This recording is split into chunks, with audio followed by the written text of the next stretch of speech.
پھر یکدم کار کا دروازہ کھلا، اس سے باہر آنے والے شخص کو دیکھ کر میں چونک گیا۔ پھر کوہ نور اس باہر آنے والے شخص کے ساتھ گاڑی میں بیٹھ گئی۔ اس نے میری طرف دیکھا بھی نہیں۔ اس کو دیکھ کر میرے تن بدن میں آگ لگ گئی۔ وہ کوئی اور نہیں تھا، ذاکر تھا، جس نے میرے پیار کو لوٹ لیا تھا۔ کوہ نور نے ٹاٹ کی جگہ مخمل میں لپٹ کر رہنا پسند کیا تھا۔ مجھے ایسے لگا کہ میری دنیا اجڑ گئی ہو۔ میں نے تو سنا تھا کہ دولت سے سب خریدا جا سکتا ہے، لیکن محبت نہیں۔ لیکن شاید آج کے دور میں یہ مقولہ غلط ثابت ہوتا دکھائی دے رہا تھا۔ دولت سے ہر شے خریدی جا سکتی تھی، محبت بھی، عورت بھی، زر بھی اور زمین بھی۔ میں اپنی محبت کا ماتم کر رہا تھا اور وہ میری حور کو ساتھ لے گیا۔ اب پہلی بار میرے دل میں ذاکر کے لیے نفرت پیدا ہوئی تھی۔ اس کے بعد 2 سے 3 دن میں ساری تصویر واضح ہو گئی تھی کہ کوہ نور یعنی نوشابہ ذاکر سے ہی محبت کرتی تھی، کیونکہ اس کے بعد اس کو ذاکر کے ساتھ کئی بار دیکھا گیا۔ نوشابہ کے گھر والوں کو اعتراض نہ تھا اور نہ ہی اس کے گھر والوں کو۔ بالآخر میرے جیسے پتھر کی جگہ ایک جوہری کو ملنے جا رہی تھی جو اس کی اصل قیمت جانتا تھا، لیکن میں نے بھی فیصلہ کر لیا تھا کہ میں ہار نہیں مانوں گا۔ ذاکر کو قتل کر کے کوہ نور کو ہمیشہ کے لیے اپنا لوں گا۔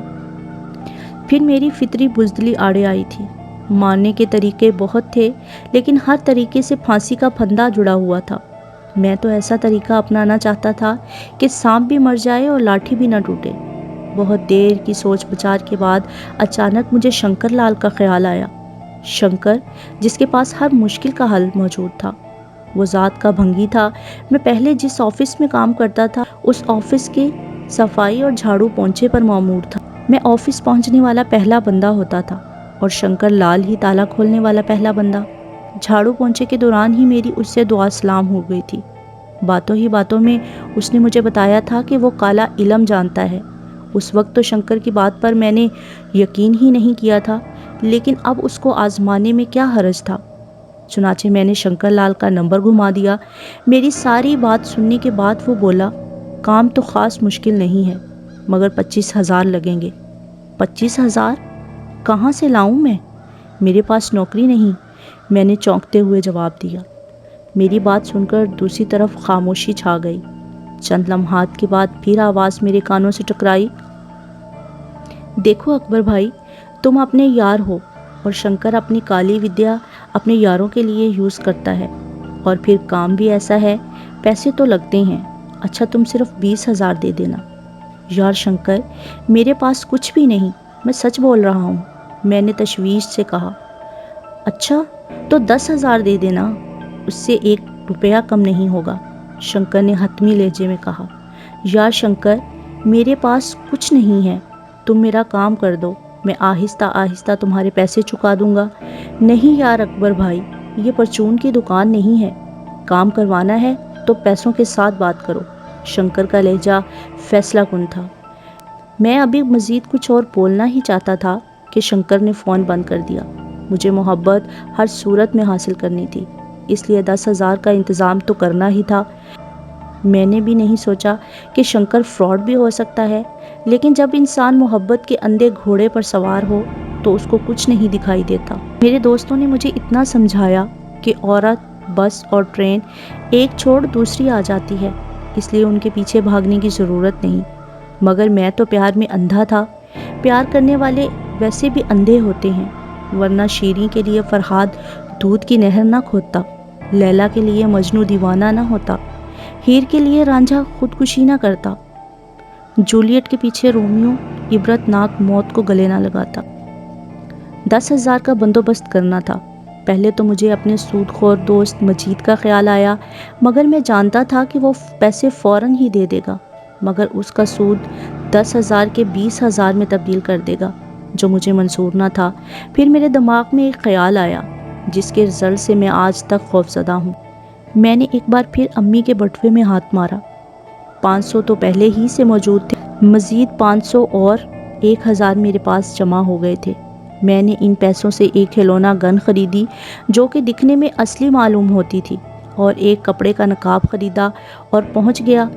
نیلم سنیما کے پارک میں شو بس ختم ہونے والا تھا۔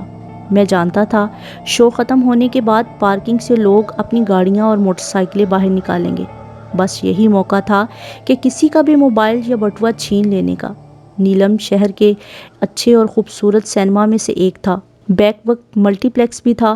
9 بجنے میں بس چند منٹ ہی تھے، شو ختم ہی ہو چکا تھا۔ لوگ آہستہ آہستہ باہر آ رہے تھے، اپنی گاڑیاں نکال کر پارکنگ سے باہر جا رہے تھے۔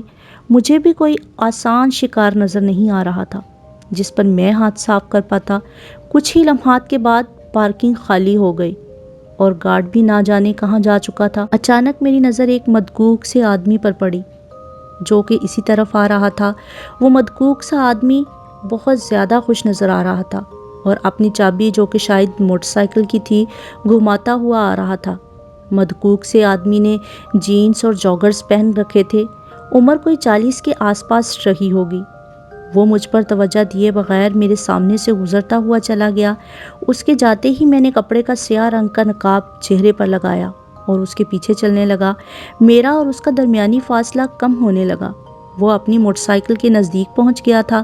میں فوراً اس کے عقب میں جا کھڑا ہو گیا اور اپنی کھلونا گن نکالی اور اس کی کمر سے لگا دی۔ گن کے کمر سے لگتے ہی وہ یوں چونکا جیسے بچھو نے اس کو کاٹ لیا ہو۔ دوسرے ہی پل جو ہوا وہ میری سوچوں سے بھی مبرا تھا۔ اس مدکوک نے پلٹ کر میرے پیٹ میں ایک زوردار گھونسا جڑ دیا۔ آدمی تو کمزور تھا لیکن پنچ جاندار تھا۔ پنچ کھاتے ہی میں درد سے دوہرا ہو کر اکڑوں بیٹھ گیا۔ دوسرے ہی پل اس نے مجھے گریبان سے پکڑ کر اٹھایا اور بھرپور قسم کے تھپڑ سے میرا استقبال کیا تھا۔ کھلونا گن میرے ہاتھ سے گر پڑی، میرے منہ سے چیخ نکلی اور مجھے ماں یاد آ گئی۔ امی امی، ہائے مت مارو، غلطی ہو گئی، میں درد سے کراہتے ہوئے چلایا۔ سالے تم لوگ بہت زیادہ ہو گئے ہو، سور کے بچے، آج نہیں چھوڑوں گا۔ مدکوک آدمی وہ غصے سے بولا، نہیں بھائی، میں پیشہ ور نہیں ہوں، میں نے درد سے کراہتے ہوئے کہا۔ لیکن اس نے میری ایک نہ سنی اور میری جم کے دھلائی کی۔ یہ تو غنیمت تھا کہ اس نے صرف پٹائی کر کے چھوڑ دیا، اگر وہ پولیس کے حوالے کرتا تو میں کیا کرتا۔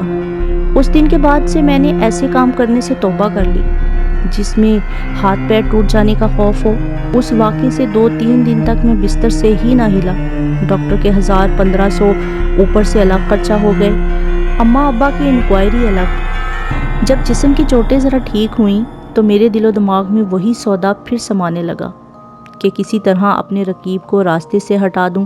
لیکن شنکر تو بغیر پیسوں کے مانتا نہیں۔ ایسے میں مجید کی یاد آئی۔ مجید تو تیار ہی بیٹھا تھا پیسے دینے کے لیے۔ کارخانہ تو اس کے والد مرحوم کا تھا، ان کی وفات کے بعد اب وہ ہی اس کو دیکھتا تھا۔ مجید 25-24 سال کا ایک سانولی رنگت کا انسان تھا۔ کارخانے میں مجید رات 10 بجے تک بیٹھا کرتا اور اپنے کاریگروں پر نظر رکھتا تھا۔ اس کے ساتھ کام کرنے والے بھی اس سے پریشان ہی رہتے تھے۔ چونکہ مجید میرا اسکول کا دوست تھا اس لیے میں آسانی سے اس کے دفتر میں جا کر بیٹھ جایا کرتا۔ میں مجید کے کارخانہ جا پہنچا۔ مجھے دیکھ کر اس نے زوردار قہقہہ لگایا جس سے اس کے منہ میں موجود پان کے چھینٹے میری شرٹ پر آ گرے تھے۔ اماں میاں، آج اس غریب خانے پر؟ مجید پان چباتا ہوا بولا۔ کیا بتاؤں یار مجید، ضرورت آ گئی ہے 10,000 کی۔ میرا تقاضا سن کر مجید نے مجھے ایسی نظروں سے دیکھا جیسے قصائی بکرے کو دیکھتا ہے اور پھر پان کو اگل دان میں تھوک کر بولا، پیسے تو لے جاؤ، کوئی بات نہیں، مگر واپس کب دو گے؟ مجید نے سنجیدگی سے کہا، یا 6 ماہ میں دے دوں گا۔ میں نے مسکراتے ہوئے کہا، ٹھیک ہے، 20% کے حساب سے 2,000 بنتے ہیں، اگر 6 ماہ میں نہیں دے سکے تو 20 کے 25 ادا کرنے ہوں گے۔ مجید نے فوراً ہی حساب لگاتے ہوئے کہا، ٹھیک ہے مجید بھائی، دے دو، مہربانی۔ میں نے بے چارگی سے کہا۔ مجید سے پیسے لینے کے بعد میں سیدھا ہی شنکر کے گھر جا پہنچا۔ شنکر کا گھر شہر کے ایک مضافاتی علاقے میں تھا۔ گھر نہایت چھوٹا سا تھا۔ عجیب بات یہ تھی کہ گھر میں نحوست کا عالم تھا۔ شنکر گھر میں اکیلا ہی رہتا تھا، بیوی بچے تو تھے نہیں اس کے، شادی ابھی تک نہیں کی تھی اس نے۔ گھر عام سا تھا جیسا کہ نارمل لوگوں کے ہوتے ہیں۔ 10,000 دیکھتے ہی اس کی آنکھوں میں ایک چمک سی دوڑ گئی۔ تمہارا کام ہو گیا اکبر بھائی، تمہارے رقیب کی موت ایسی ہوگی کہ لوگوں کو دل کا دورہ لگے گا۔ شنکر نے نوٹ فوراً ہی جیب میں ٹھونس کر کہا، ہاں یار، بس کام ہو جائے۔ کام کی گارنٹی ہے، اس کے لیے تم کو 2 کام کرنے ہوں گے۔ شنکر نے اپنی پتلون کی جیب سے بیڑی نکال کر سلگاتے ہوئے کہا، کیا کرنا ہوگا مجھے؟ اس نے ایک ایسا کام بتایا جس سے میں حیرت و خوف سے اچھل پڑا۔ وہ کہہ رہا تھا، تم کو قبرستان جانا ہوگا، ایک ایسے مردے کی کھوپڑی لانی ہوگی جس کو مرے 200 سال تک ہو گئے ہوں، اور دوسرا کام یہ ہے کہ کسی تازہ مردے کا دل لانا ہوگا۔ تازہ مردے کا دل؟ 200 سال پرانی کھوپڑی؟ میں چونک پڑا۔ گھبرا گئے اکبر بھائی؟ شنکر کا لہجہ تمسخرانہ تھا۔ نہیں، ایسی بات نہیں ہے، میں نے بات گھماتے ہوئے کہا۔ تو پھر کیا بات ہے؟ ارے اکبر بھائی، لوگ عشق میں جان دے گئے اور تم قبرستان جا کر کھوپڑی اور دل نہیں لا سکتے؟ کیسے عاشق ہو تم؟ اس نے مذاق اڑانے والے انداز میں کہا۔ شنکر نے ایک طرح سے تانا دے کر میری غیرت کو للکار دیا تھا۔ اب تو کچھ بھی ہو جائے، مجھے محبت کی بازی تو ہر صورت جیت کر ہی دکھانی تھی۔ مجھے سوچوں میں گم دیکھ کر شنکر نے مسکرا کر کہا، کس سوچ میں گم ہو گئے؟ کیا ہوا نکل گئی؟ نہیں، میں ضرور لاؤں گا اس کھوپڑی کو، مگر وہ ملے گی کہاں؟ میں نے پرعزم لہجے میں پوچھا۔ میری بات سن کر اس کی چھوٹی چھوٹی منحوس آنکھوں میں ایک عجیب سی چمک توڑ گئی، جیسے کہ وہ مجھے قبرستان بھیج کر اپنا کوئی خاص مقصد حاصل کرنا چاہتا ہو۔ شنکر نے مجھے جس قبرستان کا نام بتایا، اس کا نام سن کر ہی میں چونک پڑا تھا۔ شہر سے باہر یہ قبرستان کافی پرانا اور غیر آباد تھا۔ سالوں اس قبرستان میں کوئی بھی مردہ دفن ہونے کو نہیں آتا تھا۔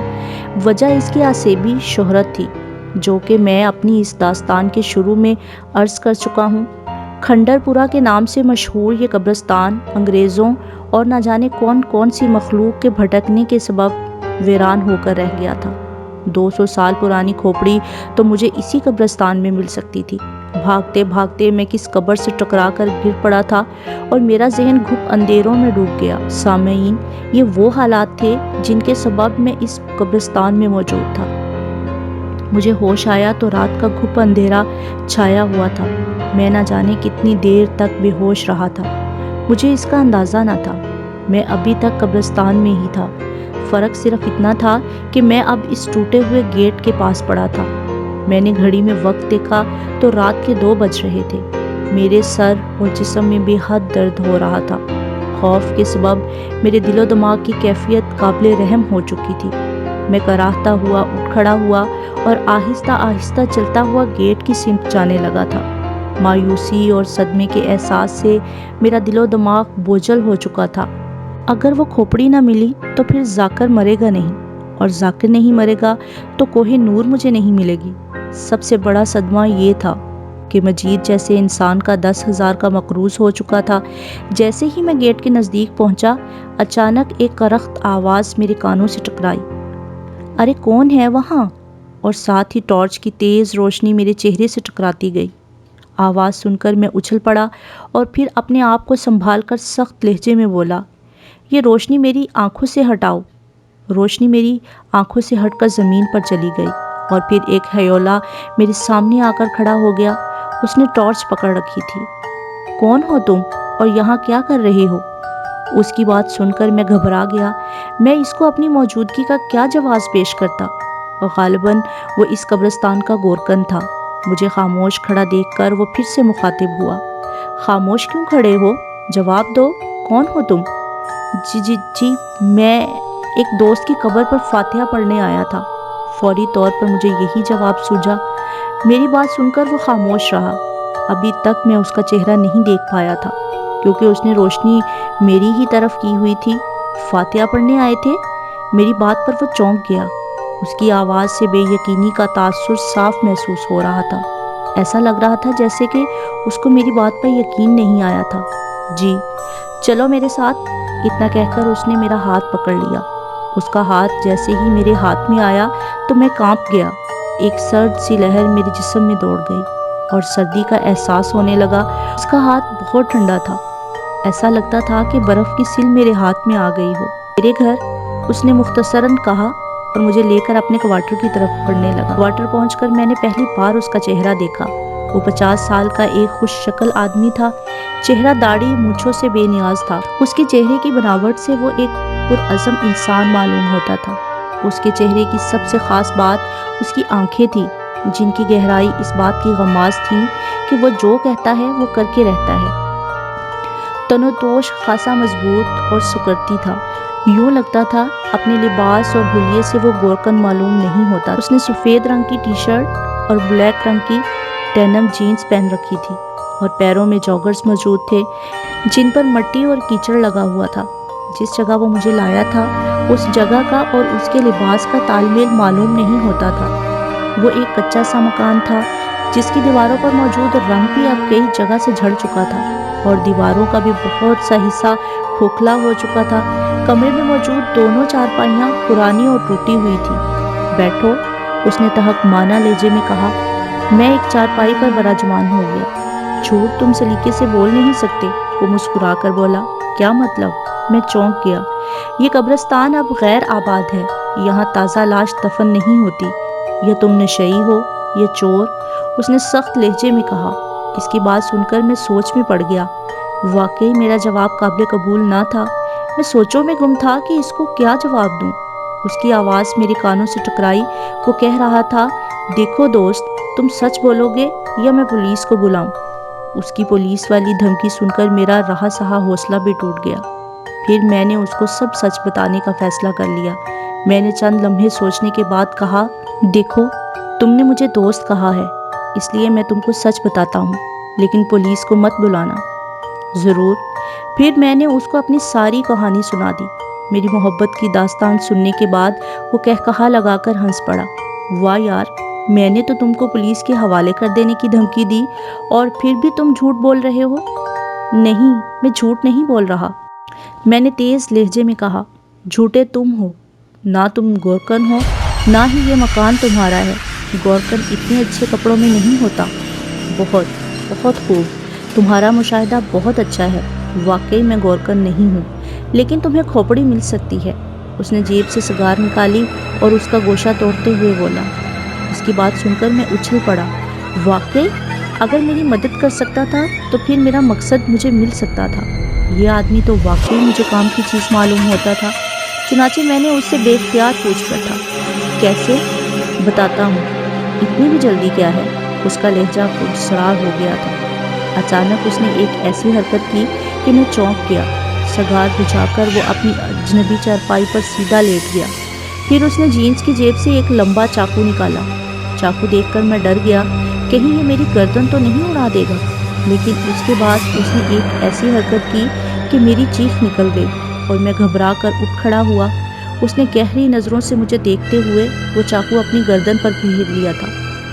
خون کا ایک فوارہ ابل رہا تھا اور وہ بری طرح سے تڑپنے لگا تھا۔ اچانک وہ اٹھ بیٹھا۔ اس کو اٹھتے دیکھ کر میرے حلق سے چیخ نکل گئی۔ اس نے اپنے ہی سر کو پکڑ رکھا تھا۔ دیکھتے ہی دیکھتے اس کے سر سے گوشت غائب ہونے لگا تھا۔ اب اس کے ہاتھ میں صرف کھوپڑی تھی۔ میں چلا کر باہر کی جانب بھاگا۔ کھوپڑی تو لیتے جاؤ، ایک خرخراتی ہوئی آواز میرے کانوں سے ٹکرائی۔ کھوپڑی کی آواز سنتے ہی میرے حلق سے دلخراش چیخ نکلی اور میں چلاتا ہوا قبرستان سے باہر بھاگا۔ قبروں کو پھلانگتا ہوا یوں بھاگ رہا تھا جیسے میرے پیچھے چور لگے ہوں۔ سردی کی شدت میں اضافہ ہو چکا تھا، رات کافی بیت چکی تھی۔ میں گرتا پڑتا قبرستان سے باہر نکل آیا۔ اس بدروح کی ہذیانی قہقہے مسلسل میرے تعاقب میں تھے۔ بہرحال کسی طرح میں اپنی موٹر سائیکل تک پہنچا تھا اور پھر میں نے بھاگنے میں ذرا بھی دیر نہیں لگائی تھی۔ میں اس منحوس قبرستان سے کسی بھی طرح سے باہر نکلنا چاہتا تھا۔ واقعی وہ قبرستان کھنڈر پورا ہی تھا۔ اب مجھے سمجھ آ رہا تھا کہ شنکر نے مجھ سے اتنی پرانی کھوپڑی کیوں منگوائی تھی، تاکہ میں ڈر کر ناکام ہو جاؤں اور وہ آرام سے کہہ سکے کہ تم ہی ناکام رہے تھے۔ میں تو اپنا کام کرنے کے لیے اب بھی تیار ہوں، لیکن یہ میری خام خیالی تھی کہ قبرستان کے آسیب نے میرا پیچھا چھوڑ دیا ہے۔ قبرستان سے باہر آ کر مجھے کافی سکون ملا تھا۔ میں نے اپنی بے ترتیب سانسوں کو درست کیا اور موٹر سائیکل کی رفتار کو ہلکا کرتے ہوئے رخ اپنے گھر کی جانب موڑ لیا تھا۔ خوف کا احساس تو اب بھی میرے رونگٹے کھڑے کیے جا رہا تھا۔ جیسے ہی میں آگے گیا، مجھے روڈ کے کارنر پر پولیس کی موبائل کھڑی نظر آئی۔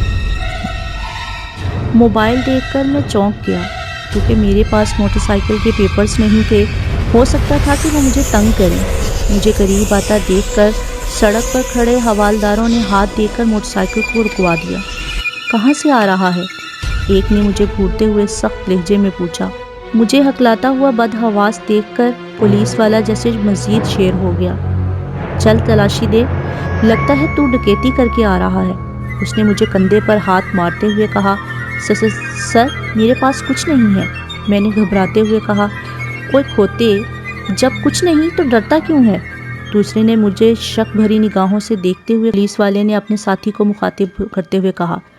اوے غفور دین، سردی بہت زیادہ ہے، ایسا کر اس کو تھانے لے چلتے ہیں، 2 ڈنڈے پڑیں گے نا تو اسے اس کی نانی یاد آ جائے گی۔ پہلے پولیس والے نے اپنے ساتھی کو مخاطب کرتے ہوئے کہا۔ تھانے کا سن کر میرے ٹائر سے ہوا ہی نکل گئی۔ سر جی، کچھ لے دے کے معاملہ کر لیں۔ میں نے پولیس والے کو رشوت کی پیشکش کی۔ میں یہ سمجھ رہا تھا کہ پولیس والا مان جائے گا، کیونکہ آج کل تو سڑکوں پر کھڑی موبائلیں موٹر سائیکل سواروں سے 150 کے چائے پانی کے نام پر بڑے آرام سے ہی مان جایا کرتے ہیں، مگر یہ پولیس والے کچھ الگ ہی تھے۔ پولیس کو رشوت دیتا ہے؟ اب دیکھ تھانے میں تیرا کیا حشر ہوگا، تو مجھے کوئی بڑا کرمنل لگتا ہے۔ دوسرے نے مجھے موبائل کی طرف دھکا دیتے ہوئے کہا۔ تھانے پہنچ کر وہ دونوں مجھے انچارج کے کمرے کی طرف لے گئے۔ تھانے کا انچارج اپنی کرسی گھما کر بیٹھا ہوا تھا، جس سے اس کی پیٹھ دروازے کی جانب تھی۔ کیا ہوا شیر خان، اتنی رات کو کس کو پکڑ لائے ہو؟ انچارج نے حوالدار کی طرف دیکھے بغیر پوچھا۔ سر مجھے تو بڑا ڈکیت لگتا ہے، چوری کی موٹر سائیکل پر پکڑا گیا ہے۔ شیر خان نے اس انداز میں اپنی بات مکمل کی جیسے کوئی بہت بڑا انکشاف کرنے جا رہا ہو۔ اچھا تم جاؤ، میں بات کر لوں گا، تھانہ انچارج نے جواب دیا۔ حوالدار کے جانے کے بعد میں دل میں یہی سوچتا رہا کہ اب تو پھنس گئے، بدنامی اور جیل کے سوا اور کوئی راستہ نہیں۔ میں اپنے دل میں ان باتوں کو سوچ ہی رہا تھا کہ تھانہ انچارج کی آواز پھر میرے کانوں سے ٹکرائی۔ اس نے اپنے چہرے کا رخ میری جانب نہیں کیا تھا۔ اتنی رات گئے کہاں سے آ رہے ہو؟ دوست کی قبر پر فاتحہ پڑھنے گیا تھا 12 بجے رات کو؟ انچارج کی طنزیہ آواز میرے کانوں سے ٹکرائی۔ میرا جھوٹ پھر پکڑا گیا تھا کہ اتنی رات کو قبرستان میں کون فاتحہ پڑھنے جاتا ہے؟ میری جانب سے جواب نہ ملنے پر تھانہ انچارج کی آواز پھر میرے کانوں سے ٹکرائی۔ دیکھ بچو، سچ بول، ورنہ پولیس کی 3rd ڈگری سے پتھر بھی بولنے لگ پڑتے ہیں۔ مجھ سے کوئی جواب نہ بن پڑا کہ میں اس کو کیا جواب دوں۔ جتنا جھوٹ بولتا اتنا پھنستا، چنانچہ میں سچ بولنے کا فیصلہ کر لیا اور پھر میں نے بولنا شروع کر دیا۔ جب میری کہانی ختم ہوئی تو تھانہ انچارج ہنس پڑا۔ عشق میں دودھ کی نہریں کھودنے والوں کا سنا تھا، مگر آج پہلی بار سنا ہے کہ عشق میں کوئی انسانی کھوپڑی بھی لا سکتا ہے۔ ویری گڈ سر، پلیز مجھے جانے دیں، رات بہت ہو گئی ہے، امی ابا پریشان ہو رہے ہوں گے۔ میری درخواست کے جواب میں پل بھر خاموشی رہی، پھر تھانہ انچارج بولا۔ میں تمہاری مدد کر سکتا ہوں، کوہ نور تمہیں مل سکتی ہے، اس کے لیے تم کو میری مدد کرنی ہوگی۔ کوہ نور کے حصول کے بارے میں سن کر میں تو خوشی سے اچھل پڑا۔ مجھے کیا کرنا ہوگا؟ میں نے بے قراری سے پوچھا۔ میری بات کے جواب میں تھانہ انچارج نے اپنی چیئر میری جانب گھمائی۔ اس کا چہرہ سامنے آتے ہی میں اچھل پڑا اور خوف سے میرے حلق سے چیخ نکل گئی۔ میں نے اٹھنے کی کوشش کی لیکن اٹھ نہ پایا۔ یوں لگ رہا تھا جیسے کسی اندیکھی بندش سے میرا جسم جکڑ گیا ہو۔ یہ وہی گورکن تھا جو قبرستان میں مجھے ملا تھا، جس نے اپنی گردن کاٹ کر مجھے دینی چاہی تھی۔ اس کا چہرہ اس وقت بہت زیادہ خوفناک معلوم ہو رہا تھا۔ چہرہ یوں سفید تھا جیسے دھلا ہوا لٹھا، اور آنکھوں میں ڈیلوں کی جگہ انگارے دہک رہے تھے۔ میں اٹھنے کی کوشش کے باوجود بھی نہ اٹھ پا رہا تھا۔ میری چیخیں سن کر تھانے کا دوسرا عملہ بھی کمرے میں آ گیا۔ ان کے چہرے دیکھ کر تو خوف سے اور زیادہ چلانے لگا۔ سب لوگ میری جانب دیکھ کر ہذیانی انداز سے ہنس رہے تھے۔ یوں لگ رہا تھا کہ جب بہت سے آسیب مل کر بین کر رہے ہوں۔ ان سب کے چہرے بھی گورکن جیسے تھے۔ میں سمجھ گیا تھا کہ میں پولیس کے نہیں بدروحوں کے چکر میں پھنس گیا ہوں۔ سارے چہرے ایک جیسے تھے، سب کی آنکھوں میں ڈیلوں کی جگہ انگارے دہک رہے تھے۔ مجھے جتنی صورتیں یاد تھیں میں نے پڑھنی شروع کر دی، جس سے یہ ہوا کہ میرا جسم ان بندشوں سے آزاد ہو گیا اور میں نے باہر کی جانب دوڑ لگا دی۔ جیسے ہی میں اس عمارت سے باہر نکلا، مجھے اپنی موٹر سائیکل ایک سمت کھڑی ہوئی دکھائی دی۔ اچانک میں نے قبرستان والا آسیب اس عمارت سے چلاتا ہوا باہر نکلتے دیکھا۔ اس کے پورے جسم میں آگ لگی ہوئی تھی۔ اب میں غور سے عمارت کو دیکھتا تو وہ کہیں سے بھی تھانے کی عمارت نہیں تھی۔ میں نے اس کو اپنی جانب بڑھتے ہوئے دیکھ کر موٹر سائیکل سٹارٹ کی اور وہاں سے فرار ہونے میں عافیت سمجھی۔ گھر پہنچ کر بس میں بستر پر ہی گر گیا تھا۔ دوسری صبح آنکھ کھلی تو میرا پورا جسم بخار میں تپ رہا تھا۔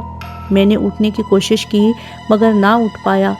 جسم نے ساتھ دینے سے انکار کر دیا تھا۔ شدید قسم کی تکلیف اور بخار سے میں نقاہت محسوس کر رہا تھا۔ اچانک میری نظر چھت پہ لٹکے فین پر پڑی اور جو دیکھا اس کو دیکھ کر میری آنکھیں حیرت سے کھلی کی کھلی رہ گئیں۔ فین پر ایک بہت بڑی مکڑی چپکی ہوئی تھی جس کا قطر عام مکڑیوں سے بڑا تھا، بالکل ایک کرکٹ کی بال جتنا تھا، مگر اس مکڑی کے گرد نیلی روشنی کا حصار تھا جس نے مکڑی کو بالکل ہی الگ بنا دیا تھا۔ اچانک تھپ کی آواز سے مکڑی سیدھا میرے پیٹ پر آ گری۔ خوف سے میرے حلق سے چیخ نکل گئی۔ پراسرار مکڑی آہستہ آہستہ رینگتی ہوئی میرے سینے تک پہنچ گئی تھی۔ اچانک ایک عجیب سی بدبو میرے قوت شامہ سے ٹکرائی۔ وہ بدبو انتہائی ناگوار تھی۔ ایسا لگ رہا تھا جیسے کہیں گوشت سڑ رہا ہو۔ وہ مکڑی رینگتی ہوئی اب میری گردن تک پہنچ چکی تھی۔ ماحول کسی خوفناک اور ایکشن تھرلر مووی سے زیادہ خوفناک تھا۔ مکڑی کی آنکھوں سے ننھی ننھی سی نیلی شعاعیں نکل کر میری آنکھوں میں جذب ہوتی محسوس ہو رہی تھی۔ ان شعاعوں نے یہ اثر کیا کہ مجھے اپنا دماغ گھومتا ہوا محسوس ہوا تھا۔ اچانک میں نے دیکھا وہ مکڑی بڑی ہی تیزی سے میرے سینے سے نیچے اتر گئی اور تیزی سے دیوار کی جانب بڑھی تھی۔ پھر میں نے دیوار پر جو کچھ تھا اس کو دیکھ کر میری آنکھیں کھلی کی کھلی رہ گئیں۔ دیوار پر گورکن کا چہرہ نظر آ رہا تھا۔ ایسا محسوس ہو رہا تھا کہ جیسے کسی نے پروجیکٹر پر فلم چلا دی ہو۔ مجھے یوں لگ رہا تھا جیسے میں کوئی ایکشن مووی دیکھ رہا ہوں۔ گورکن اپنی مسکراتی ہوئی پرعزم آنکھوں سے مجھے دیکھ رہا تھا۔ ان آنکھوں میں وہی انگارے تھے۔ بخار ہے؟ ڈر لگ رہا ہے؟ گورکن کے لب و لہجہ طنزیہ تھا۔ میں نے اس بات میں سر ہلایا۔ جواب میں وہ ہنس پڑا تھا۔ کس نے کہا تھا اس جعلی عمل کے چکر میں پڑو؟ اس کا کام ہی لوگوں کو بیوقوف بنانا ہے۔ وہ لوگوں کو قبرستانوں میں جانے کا کہتا ہے تاکہ لوگ ڈر کر وہاں بھاگ آئیں اور سارا ملبہ ان پر ڈال سکے۔ اس کی بات پر میں حیرت زدہ رہ گیا۔ تو گویا شنکر کالا جادو وغیرہ نہیں جانتا تھا۔ اس نے مجھے ڈرانے کے لیے قبرستان جانے کو کہا اور وہاں کا آسیب میرے پیچھے لگ گیا۔ میرا پیچھا چھوڑ دو پلیز۔ اب آگے میں کسی قبرستان میں نہیں جاؤں گا اور اپنی قبر میں بھی نہیں جاؤں گا، میں نے منتیں کرتے ہوئے کہا۔ میری بات پر وہ بھاڑ سا منہ کھول کر ہنس پڑا۔ جب اس نے ہنسنے کے لیے منہ کھولا تو خوف سے میں کانپنے لگا تھا۔ اس کے منہ کے اندر آگ جلتی نظر آ رہی تھی۔ یہ تو ممکن نہیں کہ میں تمہارا پیچھا چھوڑ دوں، لیکن اگر تم نے میری مدد کی تو میں تمہاری لیلا کے حصول میں مدد کر سکتا ہوں۔ کیسی مدد؟ میں ہکلایا۔ مجھے بدلہ لینا ہے اپنی موت کا، وہ میں تمہاری مدد سے لوں گا۔ وہ بولا۔ بدلہ؟ کیسا بدلہ؟ میں نے حیرت سے پوچھا۔ میری بات سن کر جیسے وہ کہیں کھو سا گیا۔ اس کی جلدی انگارہ آنکھوں میں موجود انگاروں کی حدت اور بڑھ گئی اور چہرے سے غصہ ظاہر ہونے لگا، جن کی وجہ سے مجھے بے وقت موت نصیب ہوئی۔ آج وہ لوگ آزاد گھوم رہے ہیں اور میں چاہتا ہوں تم ان سے بدلہ لینے میں میری مدد کرو۔ وہ غصے سے بولا۔ نہیں بھائی، مجھے معاف کر دو، میں کچھ نہیں کر سکتا۔ تم ایک بھوت ہو، اپنا بدلہ خود لو۔ میں نے کانپتے ہوئے کہا۔ سوچ لو، اس نے دھمکی آمیز لہجے میں کہا۔ ہاں سوچ لیا، اب میرا پیچھا چھوڑو پلیز۔ پیچھا نہیں چھوڑوں گا، میں تم کو اتنا عاجز کر دوں گا کہ تم خود مان ہی جاؤ گے، اس نے مسکرا کر کہا اور پھر وہ دیوار سے غائب ہو گیا۔ میں انجانے میں اور اپنی بے وقوفی کی وجہ سے ایسی مصیبت میں پھنس چکا تھا جس کا کوئی حل نہ تھا۔ اچانک مجھے خیال آیا کہ کسی بزرگ وغیرہ سے تعویذ حاصل کر کے اس سے جان چھڑائی جا سکتی ہے، لیکن اس سے پہلے میرا صحت یاب ہونا ضروری تھا۔ امی ابا نے بہت پوچھا کہ میں بیمار کیسے ہو گیا، تو ان کے سامنے میں نے جھوٹ بول دیا۔ اس واقعے کے بعد 2 یا 3 دن تک میرے ساتھ کچھ بھی نہیں ہوا۔ میں رفتہ رفتہ اس خوف و دہشت کی کیفیت سے باہر آ گیا تھا۔ مجھے لگ رہا تھا کہ قبرستان کے آسیب نے میرا پیچھا چھوڑ دیا ہے، لیکن اس آسیب کی ایک بات میرے دل و دماغ میں گھوم رہی تھی۔ اس نے کہا تھا شنکر ایک فراڈ عامل ہے، جس نے مجھ سے پیسے بٹورنے کے لیے مجھ سے جھوٹ بولا ہے۔ چنانچہ جب میں بخار اور بیماری سے پوری طرح سے شفا یاب ہو گیا تو شنکر کے گھر جا پہنچا تھا تاکہ مجھے سچ معلوم ہو سکے، کہیں ایسا تو نہیں کہ اس آصیب نے مجھ سے غلط بیانی سے کام لیا ہو۔ شنکر کے گھر جانے سے پہلے میں اپنے ایک دوست جمال کے گھر جا پہنچا تھا، جس سے میں نے موٹر سائیکل لی تھی۔ مجھے دیکھ کر جمال مسکرایا اور بولا، کیا پھر موٹر سائیکل کی ضرورت پیش آ گئی؟ ہاں یار، ایک تو ہی میرا سچا دوست۔ میری بات سن کر جمال نے مایوسی سے سر ہلایا اور کہا، یار مشکل ہے، نہیں دے سکتا، میری ہسپتال میں جاب ہو گئی ہے، 10 منٹ میں نکلنا ہے، آج ایوننگ ہے۔ ہسپتال کی جاب کا سن کر میں اچھل پڑا تھا۔ ایک نہایت ہی خطرناک قسم کے خیال نے میرے دماغ پر دستک دی تھی۔ میں نے اپنا خیال جمال کو سنایا تو وہ چونک پڑا، اس کے چہرے پر خوف کے آثار نمودار ہوئے۔ نہیں، پاگل ہے کیا؟ میری نوکری چلی جائے گی۔ دیکھ جمال، اگر نوشابہ مجھے نہیں ملی تو پھر میرا زندہ رہنے کا کوئی فائدہ نہیں، پھر میں خودکشی کر لوں گا۔ میں نے جمال کو جذباتی طور پر بلیک میل کرتے ہوئے کہا، پاگل ہے کیا؟ میری بات سن کر وہ غصہ سے بولا، پلیز جمال، میں نے منت کرتے ہوئے کہا۔ میری بات سن کر جمال چند لمحات تک سوچنے کے بعد، چل ٹھیک ہے، کھوپڑی اور دل تجھے مل جائے گا، مگر وہ 400 سال پرانی نہیں ہوگی۔ تیری خاطر مجھے اس ڈپارٹمنٹ میں جانا ہوگا جہاں انسان کی ہڈیوں اور کھوپڑیوں پر ریسرچ ہوتی ہے۔ دوسرے دن ہی جمال نے مجھے کھوپڑی اور دل لا دیا تھا۔ اب یہ اس نے کیسے کیا تھا یہ میں نہیں جانتا تھا، نہ ہی میں نے اس سے پوچھا۔ اپنا تو کام نکل گیا تھا، پھر کیا ضرورت تھی پوچھنے کی۔ اس کے 2 دن کے بعد میں دوپہر کے وقت شنکر کے گھر جا پہنچا تھا۔ شنکر اس وقت اپنے گھر میں کھانے میں مصروف تھا۔ وہ وہی میلی سی جینس اور بنیان میں ملبوس تھا۔ مجھے دیکھ کر شنکر کی چھوٹی چھوٹی آنکھوں میں حیرت سی نمودار ہوئی۔ دوسرے لمحے اس نے خود کو سنبھال لیا اور مسکرا کر بولا، ارے اکبر بھائی، کھانا کھاؤ۔ یار شکریہ، تم کھاؤ۔ یار شنکر، میں کھوپڑی اور دل لے آیا ہوں۔ میں نے ایک پلاسٹک کا سیاہ رنگ کا تھیلا شنکر کی جانب کرتے ہوئے کہا۔ تھیلا دیکھ کر شنکر کی چھوٹی چھوٹی آنکھوں میں ایک لمحے کے لیے حیرت کے تاثرات نمودار ہوئے، پھر معدوم ہو گئے۔ کہاں سے مل گئی تجھے یہ؟ بس مل گئی۔ اب تو میرا کام ہو جائے گا نا؟ ہاں بالکل ہو جائے گا۔ تو پھر ابھی کرو، میں انتظار کر رہا ہوں، میں نے مسکرا کر کہا۔ میری بات سن کر ایک لمحے کے لیے شنکر کے چہرے پر بدحواسی ظاہر ہونے لگی تھی۔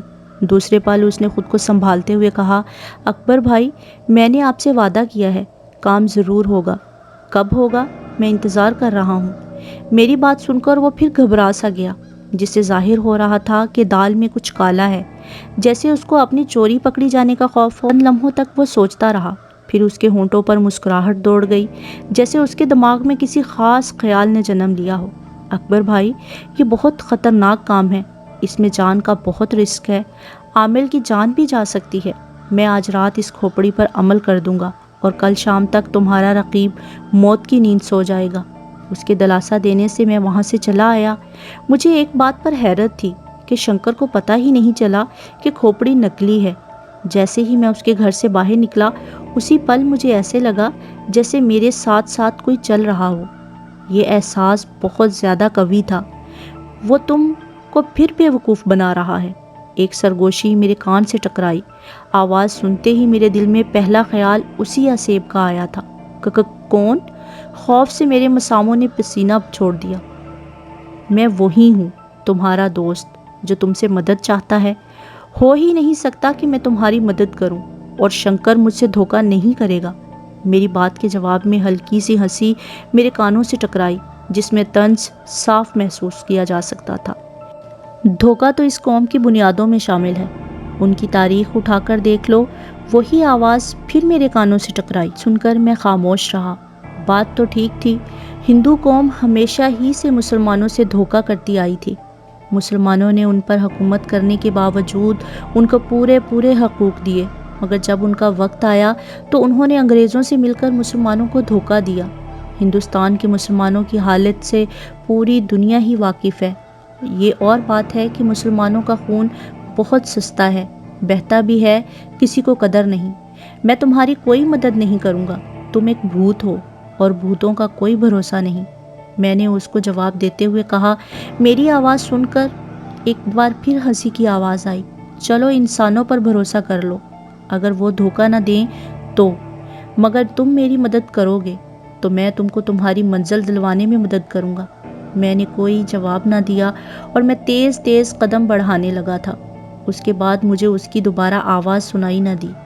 دوسرا دن جیسے میرے لیے قیامت کا دن تھا، لیکن یہ قیامت صرف میرے لیے ہی تھی۔ میں شام ہونے کا بے صبری سے انتظار کر رہا تھا تاکہ ذاکر کے گھر سے رونے دھونے کی آوازیں بلند ہوں اور میرے دل کو سکون ملے۔ اس کی موت کے کچھ دنوں بعد میں کوہ نور کے لیے پیغام بھیج سکوں، مگر ایسا کچھ نہ ہوا۔ شام سے تھوڑا پہلے کوہ نور کی والدہ ہمارے گھر میں داخل ہوئیں۔ چہرے سے پھوٹتی ہوئی خوشی اس بات کا اندیا دے رہی تھی کہ ضرور کوئی خاص بات ہے۔ ان کے جانے کے بعد پتہ چلا کہ وہ اپنی نور نظر کی شادی کا کارڈ لائی تھیں۔ بقول ان کے یہ پہلا کارڈ ہمارا ہی تھا اور کوہ نور نے خاص طور پر دعوت دی ہے۔ کارڈ پر لکھا ذاکر کا نام میری شکست کا اعلان کر رہا تھا، لیکن میں نے سوچا ابھی تھوڑی ہی دیر میں ذاکر کی موت کی خبر آئے گی، لیکن ایسا کچھ نہ ہوا۔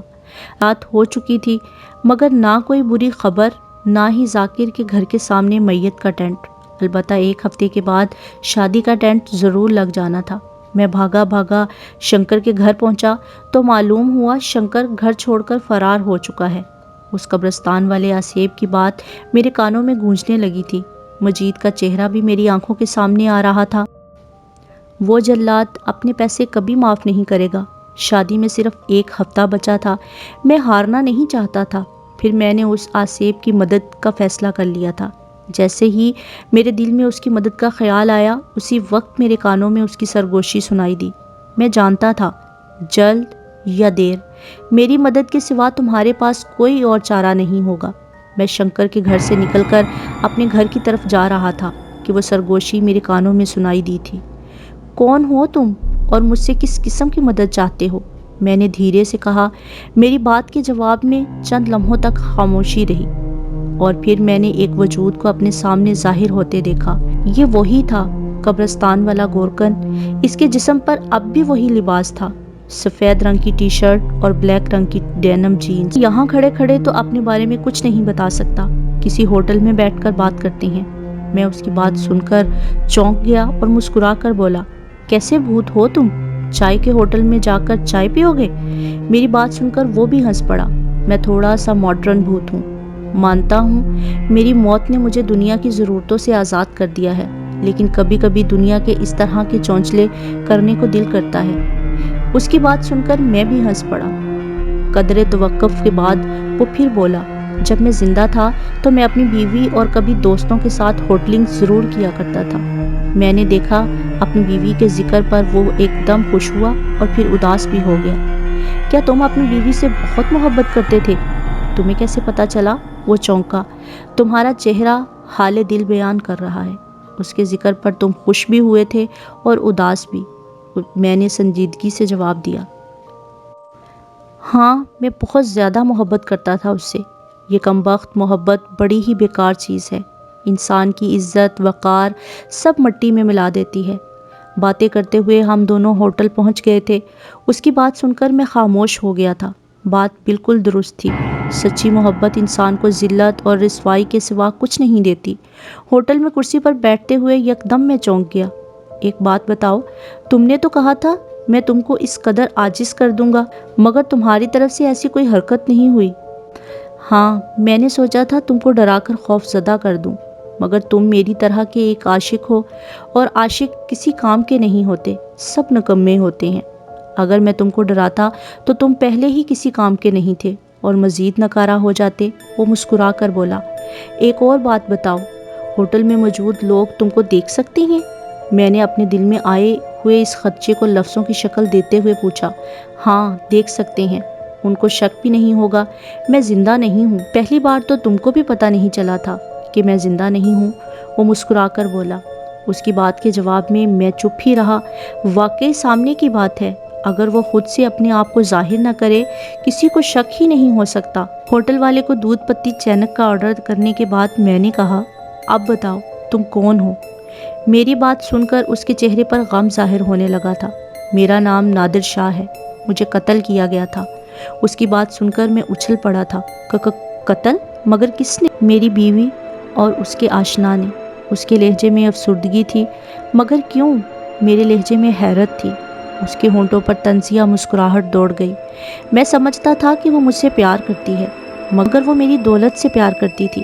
اپنے سے 2 گنا عمر سے شادی اس نے پیار کے لیے نہیں، دولت کے لیے کی تھی۔ میں سمجھا ہی نہیں۔ ابھی وہ کچھ کہنا ہی چاہتا تھا کہ ہوٹل والا لڑکا چائے کی چینک لے آیا تھا، اس لیے اس نے خاموشی اختیار کر لی تھی۔ چائے کی چینک دیکھ کر وہ مسکرایا، مگر بولا کچھ نہیں۔ اس کے جانے کے بعد نادر شاہ بولا، جب میں کالج میں تھا تو اپنے دوستوں کے ساتھ پٹھان کی چائے پینے آیا کرتا تھا۔ وہ جیسے اپنے ماضی میں کھو سا گیا تھا۔ اچھا، میں بھی مسکرایا۔ دولت کمائی اور بہت کمائی، اس کے بعد پٹھان کی چائے نصیب ہی نہیں ہوئی۔ اس نے چائے کی چسکی لیتے ہوئے کہا، کسی بھوت کو چائے پیتے ہوئے میں پہلی بار دیکھ رہا تھا۔ چائے تو مزیدار ہے۔ تم اپنی بیوی کا ذکر کر رہے تھے۔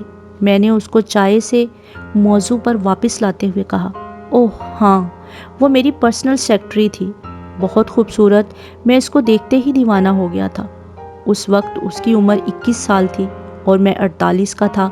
بہت جلد ہی میں اس کی اداؤں کا دیوانہ ہو گیا۔ شادی نہیں ہوئی تھی، پیچھے کوئی رونے والا نہیں تھا، اس لیے میرے شادی کے پیغام کو اس نے رد نہیں کیا تھا۔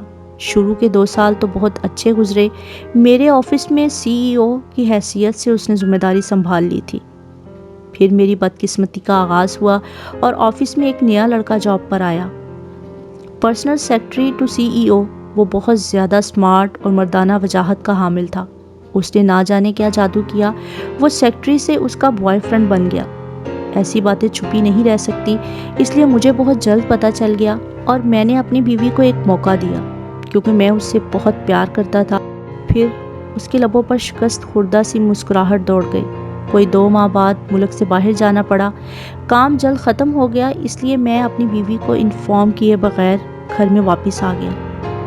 اس وقت رات کے 10 بجے تھے۔ دونوں کو میں نے ایسی حالت میں دیکھا کہ کوئی بھی غیرت مند شوہر برداشت نہیں کر سکتا تھا۔ وہ اس کے ساتھ، اتنا کہہ کر وہ خاموش ہو گیا۔ پکڑے جانے پر اس کے آشنا نے مجھ پر حملہ کر دیا اور پھر ان سے میں اپنا بچاؤ نہ کر پایا اور ان دونوں نے مجھے بڑی بے رحمی سے قتل کر دیا۔ قتل سے پہلے میری بیوی نے انکشاف کیا کہ اس کا تعلق اس سے شادی سے پہلے کا تھا۔ مجھ سے شادی میری دولت کے لیے کی تھی، نادر شاہ نے بھرائی ہوئی آواز میں کہا۔ اس کی کہانی بہت ہی دردناک تھی۔ ایک انسان نے پیار کیا لیکن بدلے میں اس کو دھوکہ ملا۔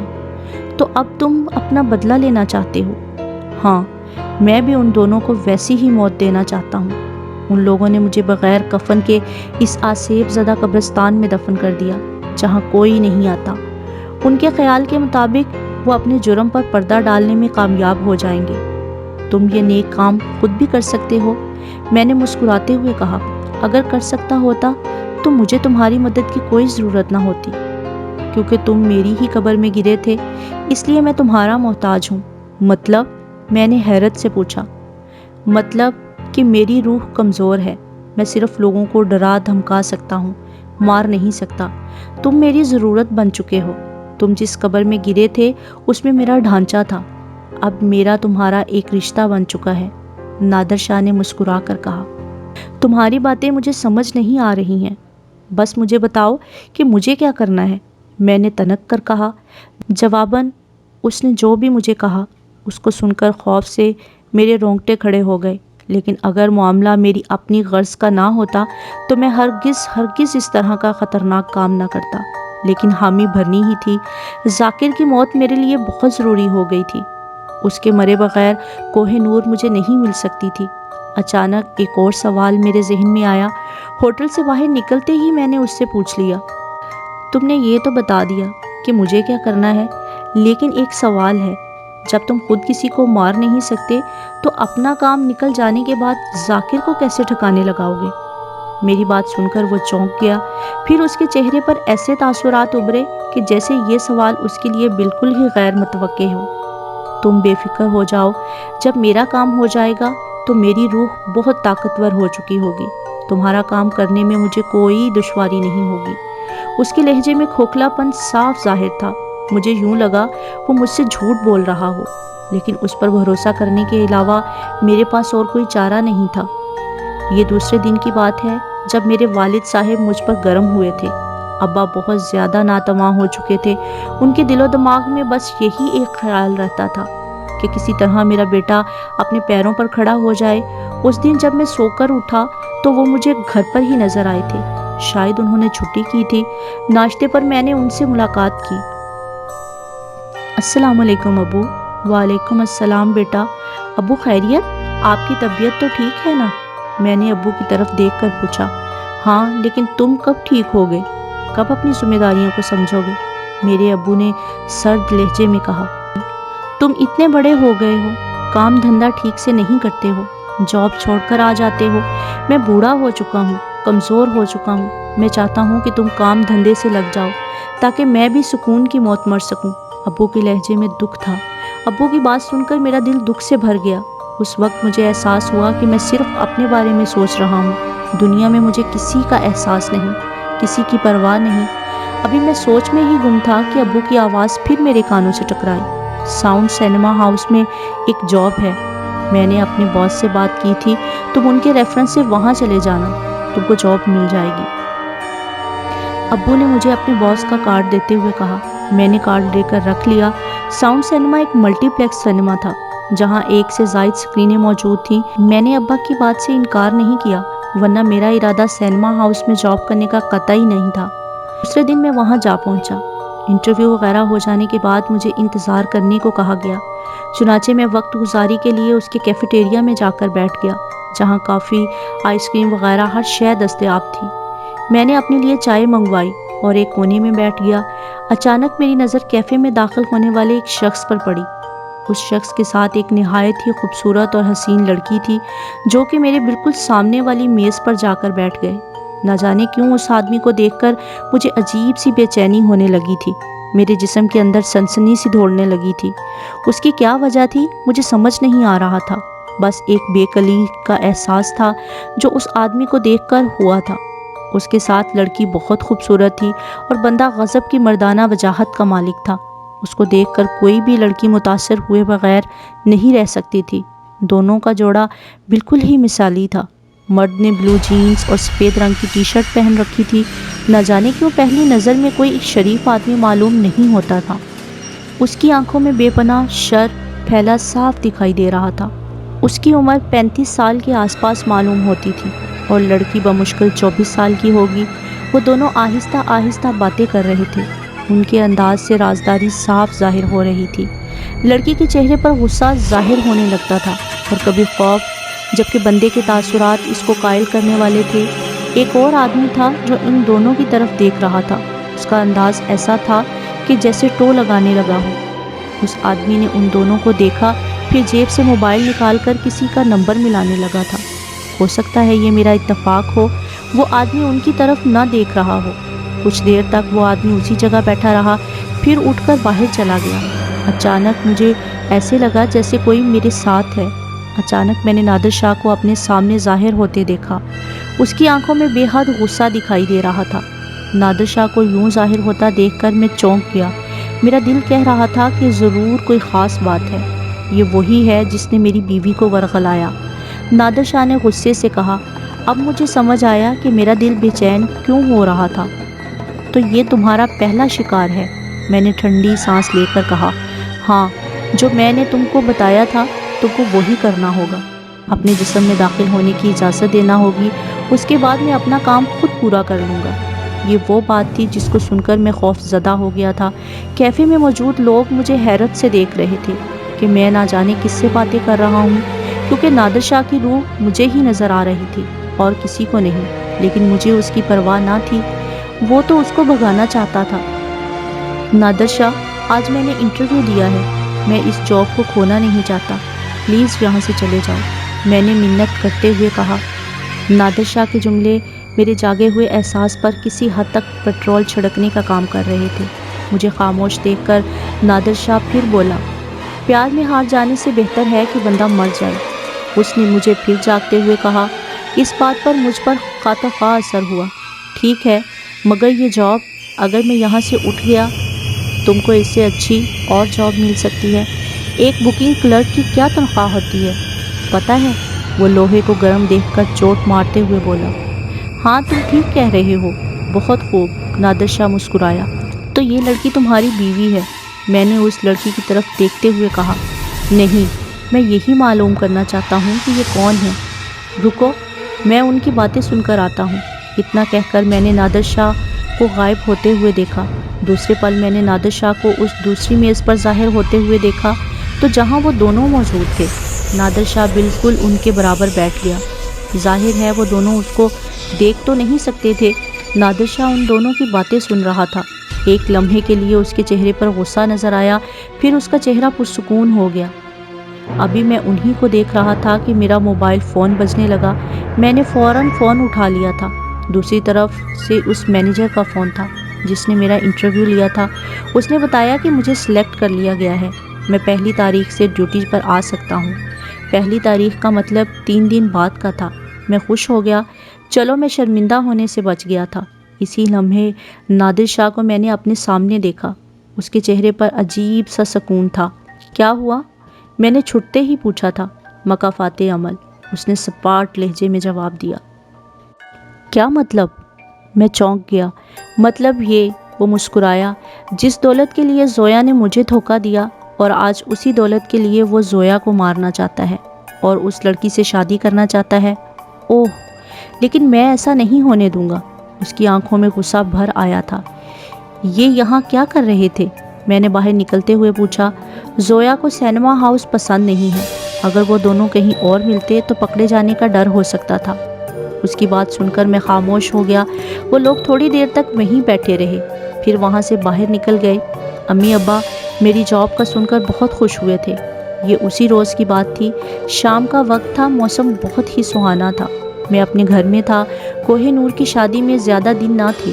اچانک مجھے ایسے لگا جیسے کوئی میرے پاس ہے۔ پھر میں نے اپنے سامنے نادر شاہ کو ظاہر ہوتے دیکھا۔ وہ اپنے ہی لباس میں موجود تھا۔ اس کے چہرے پر چھائی سنجیدگی سے میں چونک گیا تھا۔ کیا بات ہے؟ تم اتنے سیریس موڈ میں کیوں ہو؟ میں نے مسکراتے ہوئے پوچھا۔ میری بات سن کر وہ خاموش رہا اور پھر بولا، آج زویا اور کامران کی شادی کی سالگرہ ہے اور میں چاہتا ہوں کہ وہ زویا کو کوئی نقصان دے اس سے پہلے کہ میں اس تک پہنچ جاؤں۔ کامران اسی بندے کا نام تھا جو سینما ہاؤس میں ملا تھا۔ تو تم مجھ سے کیا چاہتے ہو؟ تم مجھے اپنے جسم میں داخل ہونے کی اجازت دو پلیز، تاکہ میں اپنا بدلہ لے سکوں۔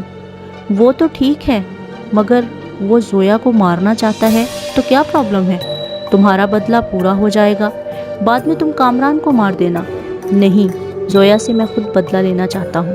اس کی آنکھوں میں غصہ در آیا تھا۔ اپنے جسم میں داخل ہو سکتے ہو، یہ جملہ میں نے نہایت ڈرتے ڈرتے ادا کیا تھا۔ اس جملے کے ادا کرتے ہی میں نے دیکھا کہ نادر شاہ کی آنکھوں میں خوشی کے تاثرات ابھرے ہیں۔ پھر اس نے دھوئیں کا روپ اختیار کرنا شروع کر دیا۔ اچانک میرے کانوں نے ہلکی ہلکی گھنٹیوں کی آوازیں سنی۔ مجھے ایسے لگا کہ کسی نے میرے دل کو اپنی مٹھی میں جکڑ لیا ہو۔ میری آنکھوں کے سامنے اندھیرا سا چھانے لگا تھا۔ پھر اس دھوئیں کو میں نے اپنے ارد گرد منڈلاتے ہوئے دیکھا۔ اچانک مجھے ایک جھٹکا سا لگا، پھر مجھے کچھ ہوش نہ رہا۔ آنکھ کھلی تو میں نے اپنے آپ کو ایک بنگلے کے سامنے پایا تھا۔ مجھے اپنا جسم نہایت بھاری بھاری سا محسوس ہو رہا تھا۔ رات کا وقت تھا، میرے اندازے کے مطابق شام کے 7 بجے ہوں گے۔ ایسا لگا جیسے کوئی مجھے اس بنگلے میں جانے پر مجبور کر رہا ہو۔ میں آہستہ سے چلتا ہوا اس بنگلے تک جا پہنچا۔ اس کی نیم پلیٹ پر نادر شاہ لکھا صاف نظر آ رہا تھا۔ اس کا مطلب ابھی زویا نے نیم پلیٹ تبدیل نہیں کروائی تھی۔ جیسے ہی میں نے بنگلے کے گیٹ پر ہاتھ رکھا، اسی پل ایک کرخت آواز سنائی دی۔ کون ہے؟ میں نے مڑ کر دیکھا تو وہ چوکیدار تھا جو اپنے کیبن سے باہر نکل رہا تھا۔ وہ مجھے شک بھری نگاہوں سے دیکھ رہا تھا۔ میں اندر جانا چاہتا ہوں۔ مجھے اپنی آواز سن کر خود حیرت ہوئی تھی، کیونکہ آج تک میں نے کسی سے سخت لہجے میں بات نہیں کی تھی۔ مجھے ایسے لگا جیسے یہ آواز میری نہیں ہے۔ کیوں؟ تو لاٹ صاحب ہے کیا؟ وہ ہنس کر بولا۔ ہاں، یہی سمجھ لو۔ اپنی آواز سن کر میں چونک پڑا تھا۔ وہ جو چوکیدار بھی چونکا تھا۔ دوسرے ہی پل اس کے چہرے پر خوف ظاہر ہونے لگا تھا، کیونکہ اب میرے حلق سے 2 آوازیں نکلی تھیں۔ ایک آواز میری تھی، دوسری نادر شاہ کی۔ وہ کیفیات اب بھی مجھے کچھ یاد ہیں جب نادر شاہ کی روح میرے جسم کے اندر داخل ہوئی تھی۔ اپنے جسم کو میں نے بے حد بھاری محسوس کیا تھا۔ مجھے صاف معلوم ہو رہا تھا کہ میں کیا کر رہا ہوں، لیکن یہ سب کرنے میں میرا اپنا عمل دخل نہ تھا۔ اس وقت بھی جب چوکیدار سے میری بات چیت جاری تھی تو میرے اندر نادر شاہ ہی موجود تھا، جس نے میری مدد سے اپنی بے وفا بیوی اور اس کے آشنا سے انتقام لیا تھا۔ چوکیدار نے میرے منہ سے 2 آوازیں ایک ساتھ سنی تو اس پر کپ کپی طاری ہو گئی اور پھر میں نے اس کو بے ہوش ہو کر گرتے ہوئے دیکھا۔ چوکیدار یہ سمجھا ہوگا کہ میرے اندر کوئی بھوت ہے جو اس کے ساتھ 2 آوازیں نکل رہی ہیں۔ چوکیدار کے گرتے ہی میں بنگلے کے اندر داخل ہو گیا۔ میرا رخ اس سمت تھا جس سمت نادر شاہ کی بے وفا بیوی زویا کا کمرہ تھا۔ مجھے یوں لگ رہا تھا کہ جیسے ہر راستہ میرا جانا پہچانا ہو، ہر راستے سے میری واقفیت ہو، اور وہ اس وجہ سے تھا کہ شاید وہ میرے جسم میں موجود تھا اور مجھے کنٹرول کر رہا تھا۔ جیسے ہی میں بنگلے کے مختلف راستوں سے ہوتا ہوا زویا کے کمرے میں داخل ہوا، کمرے میں کوئی نہ تھا۔ اس قدر شاندار کمرہ دیکھ کر میں حیران رہ گیا۔ جتنا بڑا کمرہ تھا اتنا بڑا تو ہمارا گھر بھی نہ تھا۔ کمرے میں کوئی نہ تھا، البتہ باتھ روم سے پانی کے گرنے کی آواز مجھے سنائی دے رہی تھی۔ شاید وہ اندر تھی اور نہا رہی تھی۔ میں نے ادھر ادھر دیکھا اور کھڑکی پر لٹکے پردوں کے پیچھے جا کر چھپ گیا۔ ان پردوں کے سوراخوں سے کمرہ صاف نظر آ رہا تھا۔ پردے اس قدر بڑے اور پھیلے ہوئے تھے کہ اس کے پیچھے کھڑا بندہ نظر نہیں آ سکتا تھا۔ یہ وہی کمرہ تھا جس میں نادر شاہ نے اپنی بیوی کے ساتھ اچھا وقت گزارا تھا۔ سامعین، نادر شاہ کے سارے احساسات میں آپ کو اپنے لفظوں میں بیان کر رہا ہوں، ورنہ مجھے تو اتنا خاص یاد بھی نہ تھا۔ جو نادر شاہ نے مجھے بتایا وہی میں اپنے جملوں میں تحریر کر رہا ہوں۔ میں ادھر ادھر دیکھ رہا تھا۔ کمرہ بے شک سجاوٹ کے اعتبار سے اپنی مثال آپ تھا۔ پردے کے سوراخوں سے سارا کمرہ نظر آ رہا تھا۔ اچانک باہر کا دروازہ کھلا، پھر میں نے کسی کے قدموں کی آہٹ سنی۔ پانی کے گرنے کی آواز بدستور آ رہی تھی۔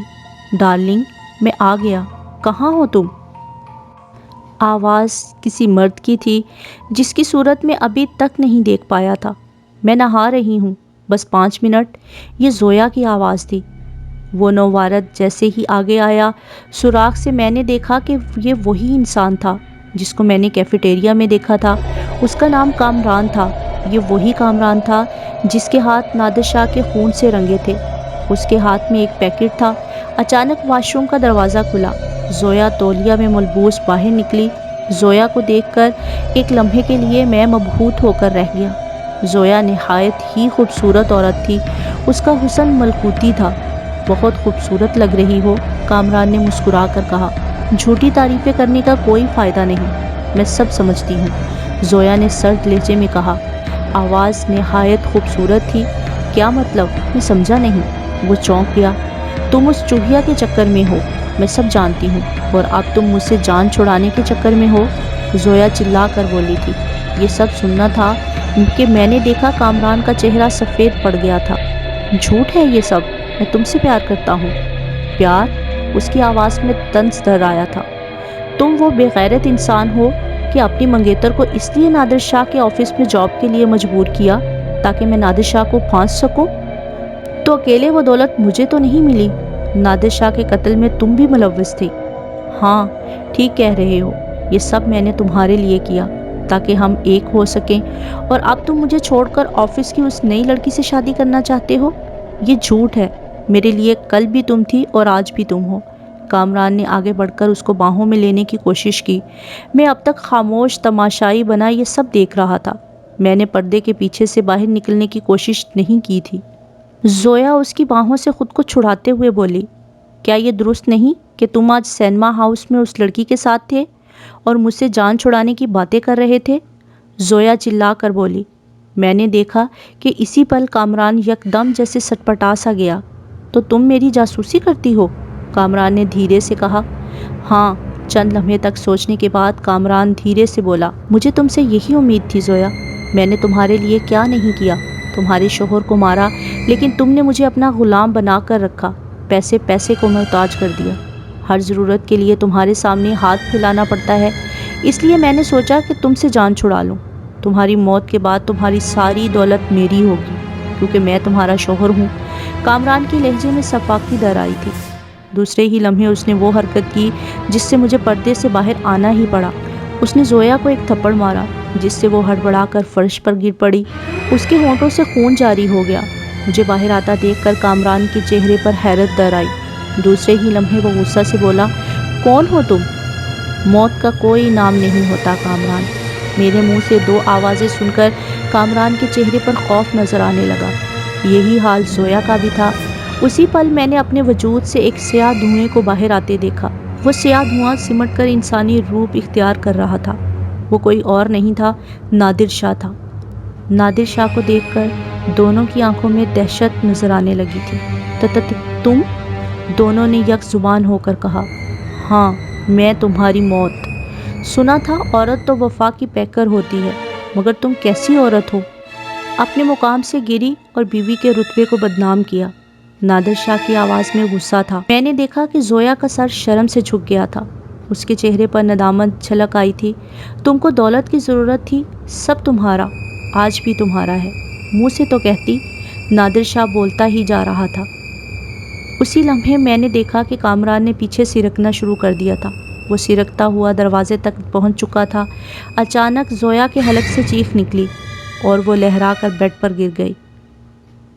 دروازے پر سفید سفید چاول کے دانے کے برابر کے کیڑے کلبلا رہے تھے۔ کامران کے حلق سے کربناک چیخ نکلی۔ وہ ڈر کر پیچھے ہٹ گیا۔ اسی پل نادر شاہ نے پھر دھوئیں کا روپ لینا شروع کر دیا اور پھر وہ دھواں مجھ میں سما گیا تھا۔ اس دوران کامران سرکتا ہوا دروازے سے لگ چکا تھا۔ اسی پل میرا ہاتھ لمبا ہونا شروع ہو گیا۔ مجھے خود حیرت تھی کہ میرا ہاتھ اتنا لمبا کیسے ہو گیا کہ وہ کامران کی گردن تک پہنچ گیا۔ کامران نے بھاگنے کی کوشش کی لیکن کامیاب نہ ہو سکا۔ ہاتھ کی گرفت سخت سے سخت ہوتی جا رہی تھی۔ میں نے اس ہاتھ کی مدد سے کامران کو فضا میں بلند کرنا شروع کر دیا۔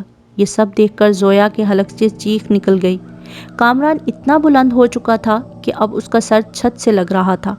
اسی پل چھت پر لٹکا ہوا پنکھا چل رہا تھا۔ جیسے ہی پنکھا چلا اور میرے حلق سے چیخ نکل گئی، پنکھے کے پروں سے کامران کا سر کٹ کر فرش پر گر پڑا تھا۔ جیسے ہی کامران کا سر نیچے گرا، اسی پل زویا ہوش میں آ گئی۔ اس کو ہوش میں آتا دیکھ کر نادر شاہ اس کی جانب بڑھا تھا۔ زویا ڈر کر بیڈ پر چڑھ کر پیچھے کو ہٹنے لگی تھی، یہاں تک کہ وہ سرہانے سے جا لگی تھی۔ میں تم کو معاف کرتا ہوں زویا، میں نے تم سے پیار کیا ہے۔ جاؤ، ایک بے وفا کے لیے تم نے مجھے دھوکہ دیا اور اس نے تم کو، یہ احساس تم کو کبھی جینے نہیں دے گا۔ میرے حلق سے پھر دو آوازیں برآمد ہوئی تھی۔ پھر میرا جسم جھٹکے کھانے لگا تھا۔ بے ہوش ہونے سے قبل میں نے صرف اتنا دیکھا کہ زویا کی آنکھوں میں آنسو اور چہرے پر ندامت تھی۔ دوسرے دن کے اخبارات ایک قتل اور دوسری خودکشی کی داستان سنا رہے تھے۔ احساس ندامت کے باعث زویا نے خودکشی کر لی تھی۔ نادر شاہ نے زویا کو معاف کر کے یہ ثابت کیا تھا کہ وہ اب بھی اس سے پیار کرتا ہے۔ کوہ نور کی شادی میں صرف 2 دن بچے تھے۔ میں نے نادر شاہ سے کہا، اب تم نے اپنا بدلہ لے لیا ہے، اب تم اپنا وعدہ پورا کرو۔ ضرور کروں گا۔ تم اس عاشق کو مروانا چاہتے ہو؟ نادر شاہ نے مسکرا کر پوچھا۔ ہاں، اس کی موت ہی میری محبت کی زندگی ہے۔ کیا اس کے مر جانے کے بعد وہ تم سے پیار کرے گی؟ اور اگر زندگی میں کبھی اس کو پتہ چل گیا کہ ذاکر کی موت کے ذمہ دار تم ہو، پھر کیا ہوگا؟ نادر کی بات سن کر میں گنگ رہ گیا۔ مجھ سے کوئی جواب نہ بنا۔ نادر بولا، وہ تم سے نفرت کرے گی، بے پناہ نفرت۔ اتنا کہہ کر وہ رکا اور پھر دوبارہ گویا ہوا۔ دوست، جو مزہ بنانے میں ہے وہ بگاڑنے میں نہیں۔ اس لڑکی کو بھول جاؤ اور اس کو خوش رہنے دو۔ نادر شاہ کی باتیں واقعی میری سمجھ میں آنے والی تھی۔ میں نے ہار مان لی تھی۔ اس واقعے کو 2 سال ہو چکے ہیں۔ نادر شاہ کی روح کو سکون مل چکا ہے۔ نوشابہ کے 2 بچے ہیں۔ میں نے اب تک شادی نہیں کی کیونکہ میں اب بھی اسے بہت پیار کرتا ہوں اور شاید کرتا رہوں گا۔ مجید کا قرض میں نے ادا کر دیا ہے۔ شنکر کا کہیں پتہ نہیں چلا۔ سینما ہاؤس کی نوکری میں کافی فائدہ ہوا اور آج میں ادھر ہی جاب کرتا ہوں۔